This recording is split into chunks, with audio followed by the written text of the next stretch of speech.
Guitar Hero 2 is an instant classic, but few people know the seedy, tumultuous story of the cover band that provides the music for the popular franchise. Behind the guitar licks, this groundbreaking group broke more than just ground. Tonight, the Guitar Hero 2 cover band as you've never seen them before on Behind the Game.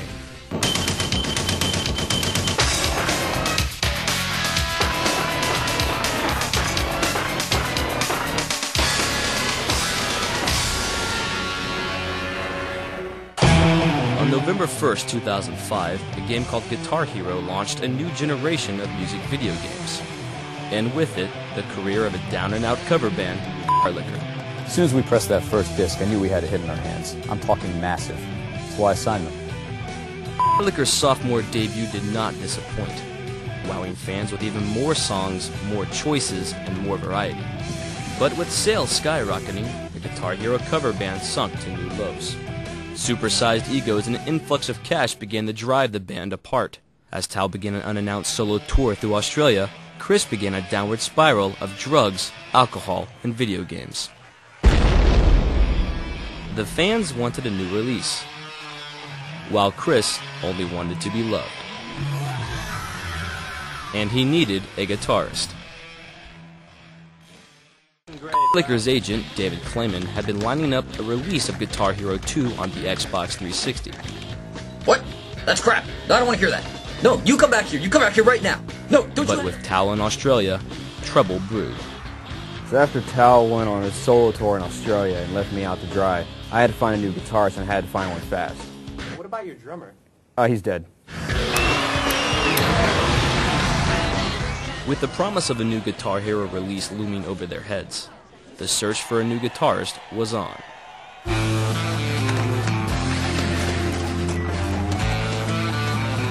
Thank you. Get out of here next. You stink. Next.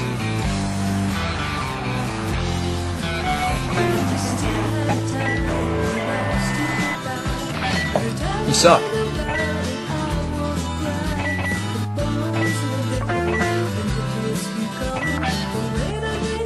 On next.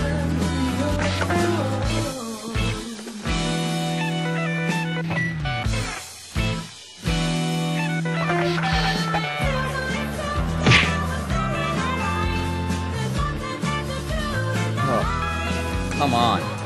Then he stepped into their lives.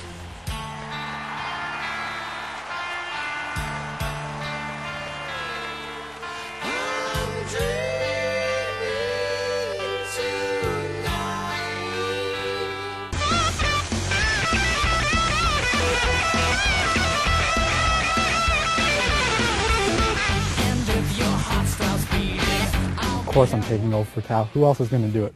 I am the Guitar Hero. I'm a natural. He laid down tracks in Guitar Hero 1. I played them better. Guitar Hero 2, sweetest notes you could ever hear came out of my guitar, not Tal's. Now he's off on some solo tour. Who's going to want to listen to that? As soon as the 10 new tracks were released to the net, I was practicing them. I've got those 10 new tracks down pat. And some of them are freaking rocking. Rick Derringer's Rock and Roll Hoochie Coo.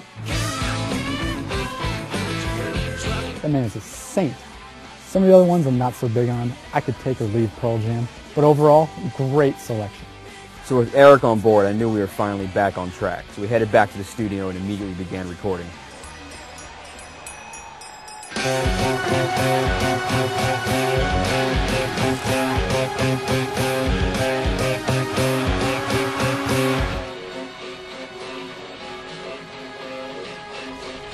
Hey, guys. That's enough. Stop. All right, Eric, you're screwing up. You're missing star power there. We got to take that again from the top. All right, let's do it again. And as work continued on the 360 release of Guitar Hero 2, the pot began to boil. Eric grew a rock star attitude.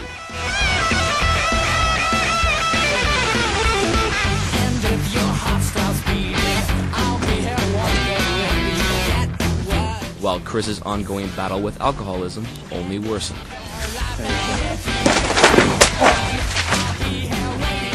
Then one day, the band finally hit rock bottom.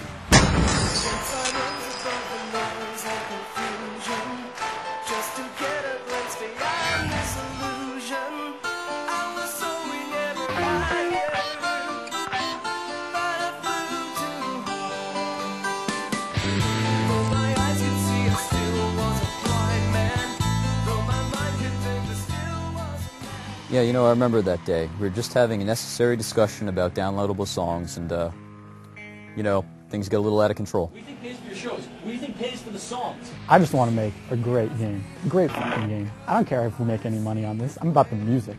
And then our manager over there, he's trying to tell us that we need to add downloadable tracks. We need to put something extra out there to get some more money rolling in.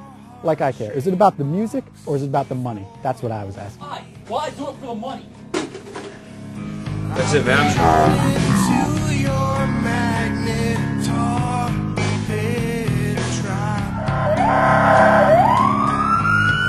It was a rough night, let me tell you.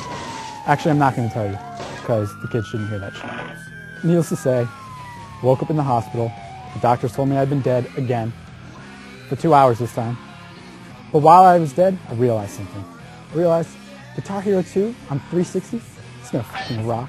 We're not just re-releasing the same game. We got high-definition graphics. We got 10 new songs, and they all fucking rock. I take back what I said about Pearl Jam before. This song fucking rocks.